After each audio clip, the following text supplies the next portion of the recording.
Hello, I'm Brigantia Blackbird of the Blackbird Grimoire. Welcome to the daily forecast for Wednesday, March 6, 2024. A very good morning to you and happy Odin's Day. May his wisdom guide us all. So today's astrology, the sun is in Pisces, a mutable water sign representing compassion. The moon begins its journey in the fourth quarter of cardinal Earth ambition. Then it goes void, of course, at 1:35 p.m. Central Time. Then it enters the fourth quarter Aquarius, a fixed air sign representing stubbornness at 6:38 p.m. CT. So when it comes to stubbornness, we can use that for good or for ill. We'll get into that a little bit later. Mercury is in Pisces, a mutable water sign representing creativity. Venus is in Aquarius, a fixed air sign representing the intellect. Mars is in Aquarius, again, fixed air, think staid. Jupiter is in Taurus, a fixed earth sign representing practicality. Saturn is in Pisces, mutable water sign representing nostalgia. Uranus is in Taurus, a fixed earth sign representing renovation. Neptune is in Pisces, mutable water sign, imaginative. And Pluto is in Aquarius, fixed air, and it represents reformation. So let's get into this moon phase, still waning, rest, relaxation, banishing all that ails you. But the Aquarian moon, think do socialize, do be part of a team, do turn your attention to the world. So we've gone from being very deeply introspective earlier in the week to now we have refocused outwards. What we shouldn't do is be excessively idealistic. That can get annoying and counterproductive. We should not get caught up in petty concerns. So if you tend to be a little bit trolly on social media, maybe this would be a day to back away from all of that and then don't take a predictable approach. Aquarius likes to forge its own way. Now, this is the day of Mercury, and Mercury, of course, is a messenger and will communicate logically, emotionally, or intuitively, whatever it takes to get a message through. That is what Mercury will do, and that is how it will function.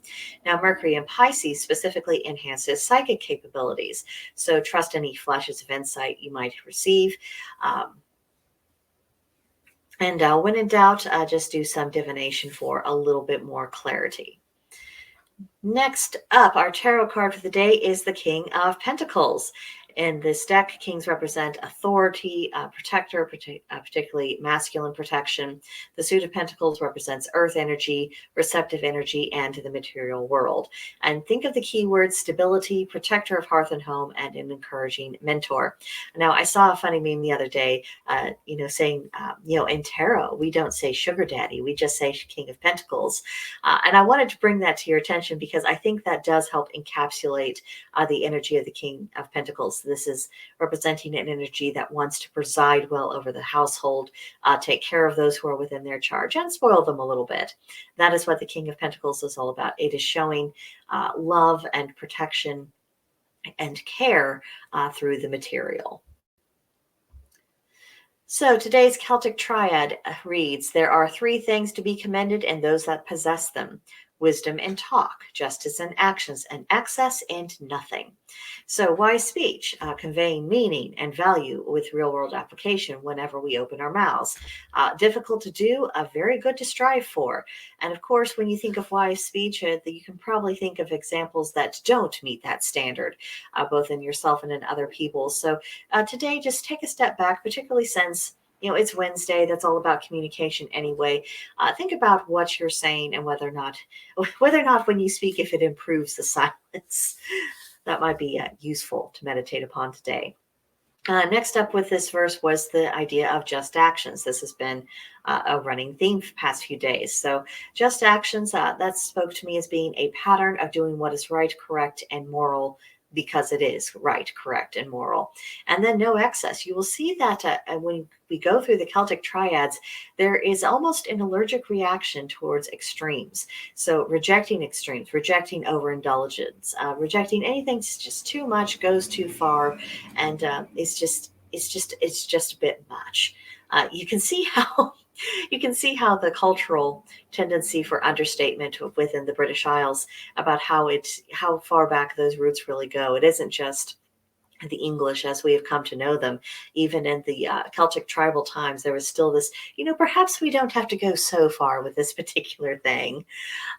It's interesting to see that little tidbit. Now, our intention for today is purification, associated with the color white, the plant hyacinth, the animal owl, and of course the stone clear quartz. It's just about getting everything clean and tidy and clear again. And again, I just want to emphasize we should be remembering to cleanse our energy as frequently as we cleanse our bodies. If we get into the habit of doing this, not only does it just become an automatic part of our routine, but instead of having to do, major chakra cleansings and do major workings in order to get our energy back on an even keel, we'll realize it doesn't get into such a bad situation to start with. And that goes back to our Celtic triad about nothing in excess. If we take care of things when they're small, then we don't get to a stage where it's a big deal and we're having to go to extraordinary lengths to get things back to where they should be. Food for thought there, food for thought. Now for the pagan practice today, lean on your intuition. That just makes sense for a Wednesday in general. Also today would be a good day to lay out a divination spread of your choosing. And this could be tarot cards or runes or ogham or any kind of form of divination that you happen to favor. The main thing is to reach out with your psychic senses today. We have the right energy to do that.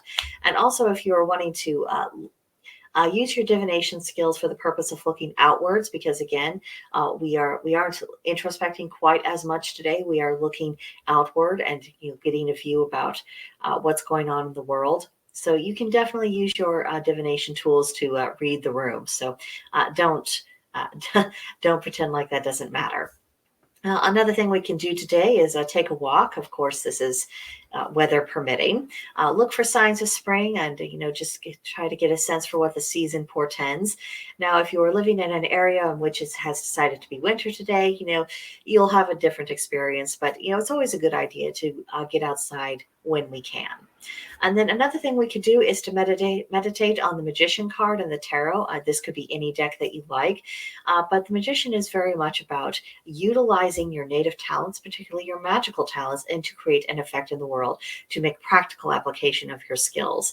And I thought that would go very well with the energy for today. And then study the Roman god Mercury and the planet Mercury and all of its associated lore. There's a lot to get through with that.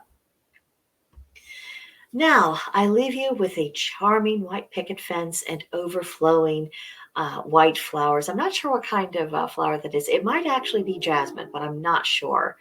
If you happen to know what flower it is, let me know in the comments. But here's the journal prompt I want to leave you with. It asks the question, what blocks your spiritual vision the most? And is there anything practical you can do to change that today? There's all sorts of things that can cloud our vision or make us unable to really see things as clearly as what our talents would really allow us to be. So try to get these things out of the way. Get rid of impediments. So that does it for the daily forecast today. I hope you have an outstanding Wednesday. Let me know any of your thoughts that you had during this in the comments below, and I will, of course, respond to you in turn. And, have a fantastic day. I'll see you guys tomorrow. Bye.